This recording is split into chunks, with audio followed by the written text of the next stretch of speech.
Bien, vamos a ver este caso donde trabajamos con la ecuación de los gases ideales y se traduce en lo siguiente.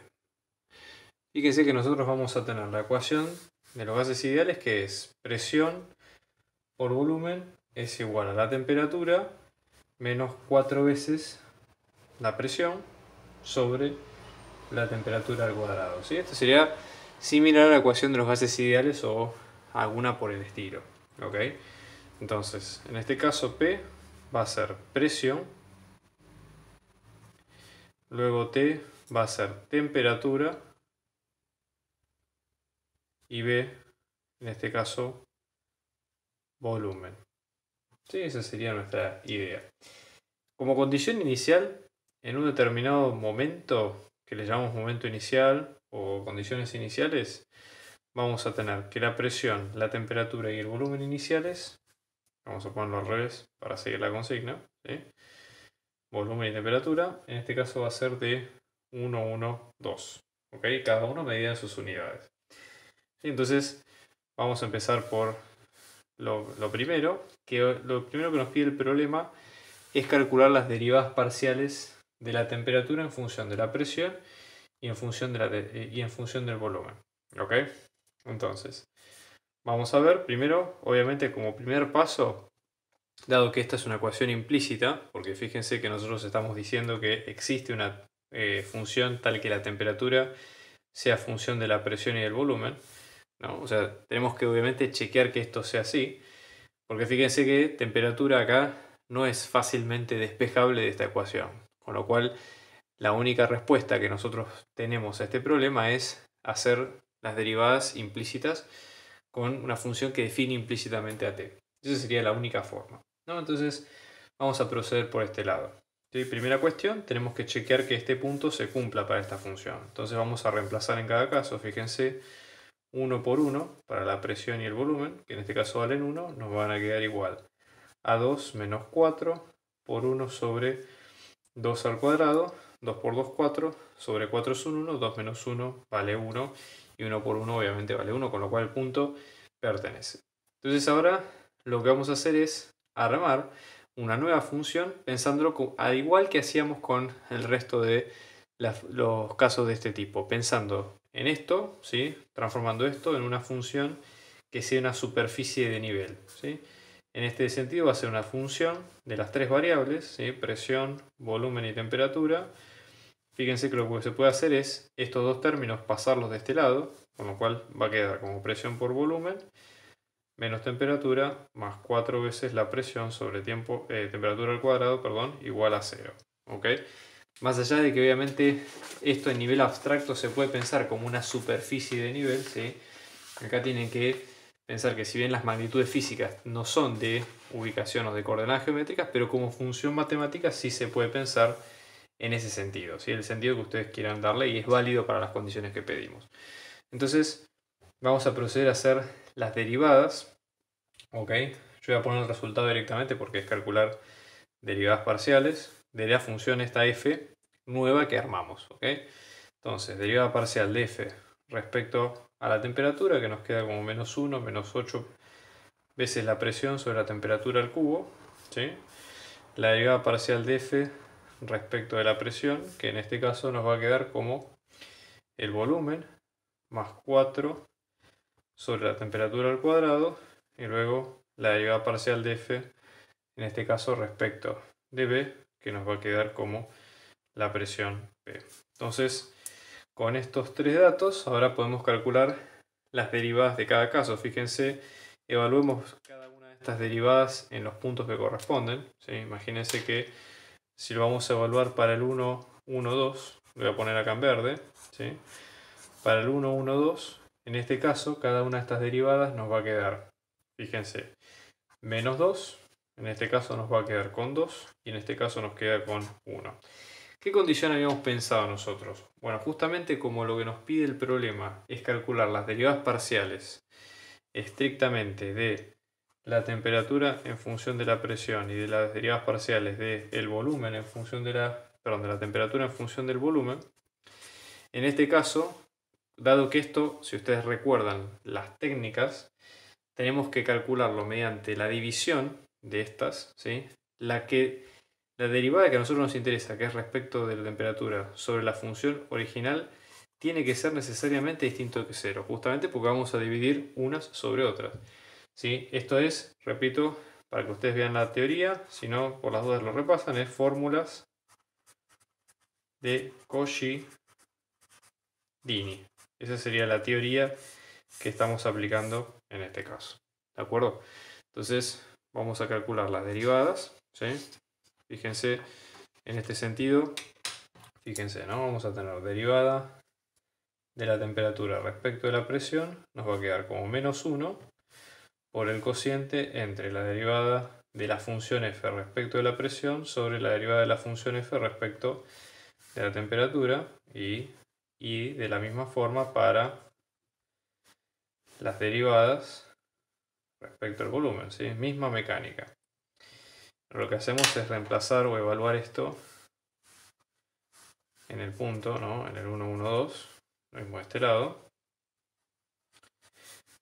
Estas derivadas nosotros nos habían quedado, fíjense, -1, en este caso la derivada de la presión, 2 sobre -2, y en este caso también, por lo cual quedan en valores netos 1 y 1 medio. ¿Sí? Recuerden toda la teoría que vimos hasta ahora.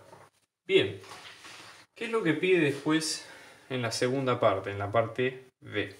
Dice, vamos a suponer que tenemos que la presión vale 1, que el volumen vale 1, ¿sí? Y que la relación de las variables se verifica para t igual a 2. ¿Sí? Que sería básicamente el punto que encontramos hasta ahora, ¿no? 1, 1, 2 mismo. Entonces la idea sería ver si existe, como lo preguntamos, ¿no? Como pregunta, ¿existe t tal que la presión valga 1 y la temperatura y el volumen, perdón, valga 1 también? ¿Sí? Esto sería como un signo de pregunta, ¿no? En este caso, la idea sería la siguiente. Nosotros pensemos que podemos aproximar esta función con algún cálculo que no sea estrictamente la ecuación de los gases ideales que vimos al principio. ¿Y esto por qué es así? Básicamente porque si bien la función que vimos al principio describe correctamente al problema que tenemos, en general nosotros deberíamos trabajar con algo que sea un poco más, para un cierto entorno, un poco más manejable. Entonces, nosotros podríamos, por ejemplo, calcular con plano tangente a esta función, ¿sí? Fijar o centrar ese plano tangente en este punto, que es el que nos piden, que sería presión 1 y volumen 1, y alrededor de ese punto, de ese plano tangente donde está desarrollada la cuenta, va a ocurrir, digamos, las relaciones de temperatura que nosotros nos piden, cercanas a esos valores de presión y volumen. Entonces, primera cuestión, vamos a calcular el plano tangente, vamos a poner, digamos, directamente la fórmula, que a partir de ahí tenemos que fijarnos qué elementos tenemos que buscar. Entonces, en este caso vamos a tener como z, que es igual a la derivada parcial respecto de x. ¿Sí? En este caso ponemos entre paréntesis de qué variable estamos hablando. ¿Okay? Fíjense, ¿sí? Esto sería como la ecuación de manual, ¿sí? Digamos, como para entender de qué estamos hablando en cada uno de los casos. ¿Sí? O sea, esto sería para los valores en puntuales, ¿no? Función de plano tangente, perfecto. Ahora vamos a reemplazar con los datos que tenemos. Fíjense, sabemos que z va a ser nuestra variable de temperatura, que es de la que dependen los otros, de la que depende de los otros dos. X va a ser nuestra variable presión y luego Y va a ser nuestra variable volumen. ¿Sí? Bien, dicho esto, cuando traducimos esto al lenguaje original, esto sería la temperatura. Como función, la aproximación nos va a quedar en z, ¿no? La derivada parcial de temperatura respecto de la presión por la presión menos la presión, digamos, del punto, que en este caso sería el valor 1, ¿sí? Más lo mismo, derivada parcial de la temperatura respecto al volumen por volumen menos el volumen del punto, en este caso también el 1, más la temperatura en el punto que ya vimos, ¿sí? Que la temperatura en el punto es 2, porque justamente es el punto que estaba definido al principio del problema. ¿Okay? Esa sería la idea. Lo que tenemos que hacer ahora es reemplazar cuánto nos van a quedar entonces las variables de cada lado, ¿sí? Y ver estrictamente cuál sería el error del mismo, ¿sí? Entonces, fíjense, en este sentido, en el plano tangente cuando calculamos las derivadas, ¿cuánto nos habían quedado? Derivada de la temperatura respecto de la presión, que es esto, es 1. Entonces acá vamos a tener un 1. La derivada de la temperatura respecto al volumen nos había quedado como un medio. Y la imagen nos había quedado el número 2, con lo cual ya tenemos una aproximación, ¿sí?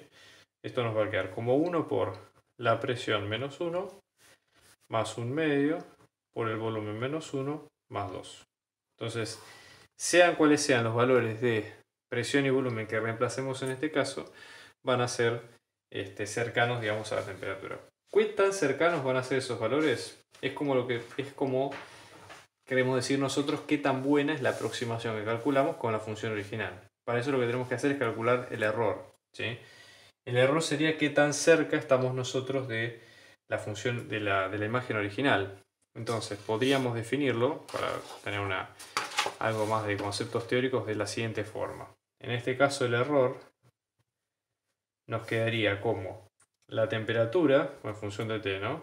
En este caso sería la temperatura como función de P y B, ¿sí? Menos la temperatura o la aplicación del plano tangente, o viceversa también. Mejor sería ponerlo como plano tangente menos la parte original. Entonces, en ese caso el error, en función de la temperatura centrado en el 1, 1, ¿sí? 1, 1, 2, nos va a quedar el plano tangente, que nosotros lo calculamos como la presión menos 1, más un medio por el volumen menos 1, más 2, menos, ¿sí? La temperatura en el punto, que es 2, o por lo menos por lo que dice la función original. Entonces la función error centrada en el 1, 1 nos va a quedar como presión menos 1 más un medio por volumen menos 1. Entonces ya tenemos el cálculo de la presión para cada uno de los puntos. Y estos dos, ¿qué son estos dos? Son básicamente los errores de cada una de las variables con lo que nosotros nos aproximemos. Entonces, supongamos que nosotros queremos definir una cota, es decir, queremos que nuestro error no exceda determinado valor para saber que la aproximación es suficientemente buena. Esto es algo arbitrario, ¿sí? O sea, generalmente cuando vayan a una práctica de laboratorio o lo que sea, siempre les van a pedir que el error que usted defina sea estrictamente el que pide ahí. Entonces, en este caso supongamos, ¿sí?, que nosotros queremos un error, por ejemplo, ¿sí?, de más o menos alrededor de 0,01, ¿sí?, para la parte, supongamos, en este caso sería el error de la presión y en este caso esto sería el error del volumen. Entonces, si nosotros tomamos el error de la presión como 0,001 y el error del volumen como 0,002, al reemplazarlo, ¿sí?, en ese sentido esto nos daría 0,002, por ejemplo. Entonces, fíjense cómo podemos acotarlo después para el resto de las cuentas. Supongamos que nosotros tenemos, en este caso, no habíamos tenido la presión que iba a ser más menos 1 más menos 0,001 y el volumen que era de 1 más menos 0,002. Entonces, con este error, ¿sí?, reemplazándolo en la ecuación original, ya sabemos cuál sería el error calculado a partir de t, ¿sí? Esto, siempre que ustedes tengan error con, digamos, lo que sean magnitudes indirectas, es decir, que es, por ejemplo, en este caso la temperatura, que es en función de otras dos variables directas, siempre la forma de calcular o estimar el error es con derivadas parciales y en este caso con plano tangente.